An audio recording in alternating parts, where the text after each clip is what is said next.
Hey, happy Tuesday. Welcome to Lunchtime Confessions.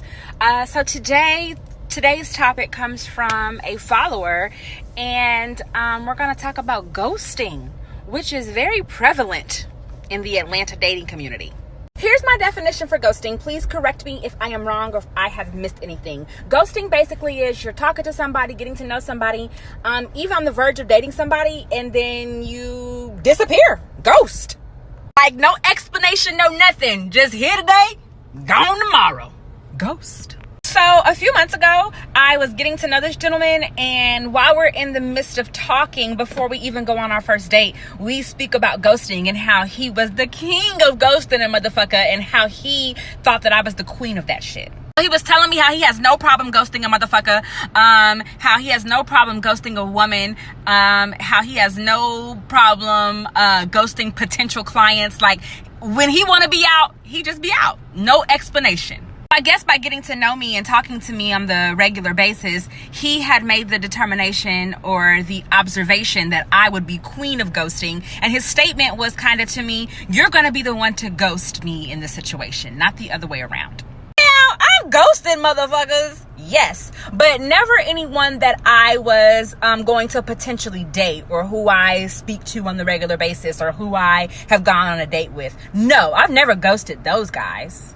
I done ghosted you motherfuckers who like to text what you doing every fucking 5 minutes. Working with my kids, Pilates, yoga, making dinner. I'm doing something. What the fuck do you want? Them motherfuckers, I'm fine with ghosting.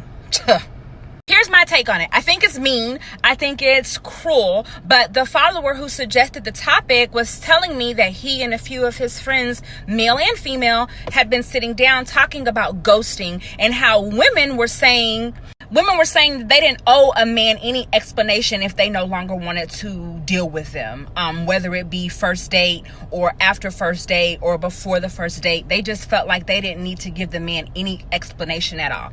Okay. In a few ways, I get that, because I'm one of those people who don't feel like when you answer a person no, you need to explain yourself. You don't answer or you don't explain yourself to somebody when you answer with yes, right?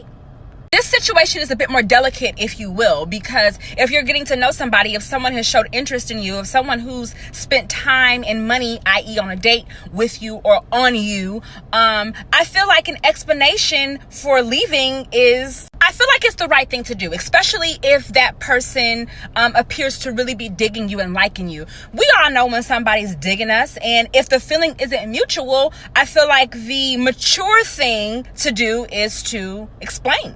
You don't have to go in depth with the explanation if you ask me. Hell, you can fucking lie if you want to, but I really feel like the right thing to do when people's feelings are involved, because we all have feelings, ladies. The right thing to do is to explain why you feel like you and that person should not go forward. Just ghosting someone you spent time with or been on a date with or have gotten to know, that's played, bitch. Let me tell you why I feel that's played. Because we're at a point in life, let me not say we. I'm at a point in life where burning bridges, that's probably not the move. You don't never know when you might have to come back around and see that motherfucker. You don't know if that's going to be the motherfucker that interviews you for your next career opportunity. You don't know if that's going to be the motherfucker who approves your loan for your home. You don't know if that's the motherfucker who's going to introduce you to your spouse. Don't be burning bridges.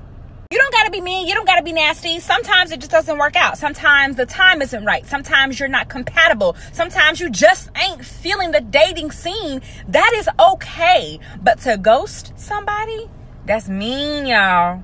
It can be a difficult conversation to have. I've had the conversation, so I'm going to go back to the situation that I brought to you guys. So the guy and I, of course, did not end up being a couple because I'm fucking single.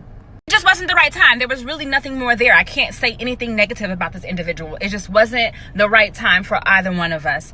And rather than ghost him, because I did like him and I did value his opinion of me, I reached out via a phone call and let him know, hey, I don't think that we're going to be able to proceed. Like, it's just not working. And there were, different reasonable situations and reasons as to why it was not going to work. I still felt like ghosting him would have been so disrespectful. It was difficult for me to have the conversation because I did like him and I was digging him. It just was not working. So yes, it was difficult, but it was important to do. Out of respect for his feelings, hell, out of respect for my womanhood and how I get down, I couldn't just ghost this man. It was wrong. And guess what? Now we're able to have playful and cordial conversations. No bridges burnt.